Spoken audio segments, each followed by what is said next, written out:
Hi everyone! Stress is everywhere in our lives and it's hard to escape it. Try to imagine for a moment that stress could actually have a positive impact on you. Impossible, or maybe not. In this video, I'm going to tell you about how different kinds of stress have the ability to positively or negatively impact your memory.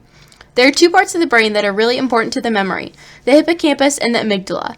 The hippocampus is responsible for storing memories and for forming new memories, and the amygdala is responsible for the emotional aspects of memories.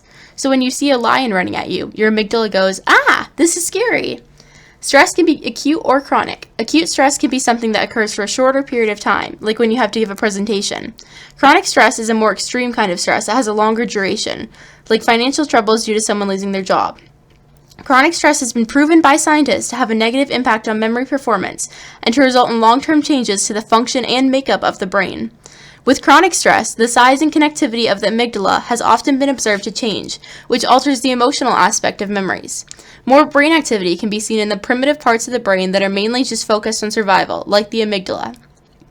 In a traumatic situation that causes chronic stress, the amygdala needs more energy to function, so it deprives other parts of the brain of their necessary resources. Additionally, chronic stress has been shown to decrease the size of the hippocampus, which plays a very important role in memory formation. A scientist studied the negative effects of chronic stress. He put mice in a maze with an escape hole and trained the mice to find the hole.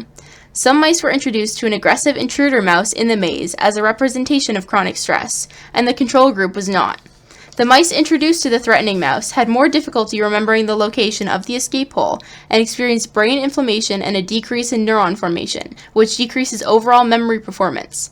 The mice not exposed to the stressor remembered the location of the escape hole and were not prone to brain inflammation. On to acute stress.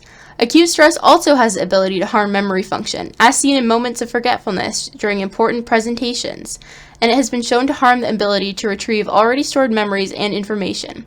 But acute stress actually has a mostly positive effect on memory due to the increased growth of neurons from the neural stem cells in the hippocampus. The increased number of neurons and brain cells improve memory function and performance. Acute stress encourages a positive response through learning from the stressor and from increased alertness, which benefits memory.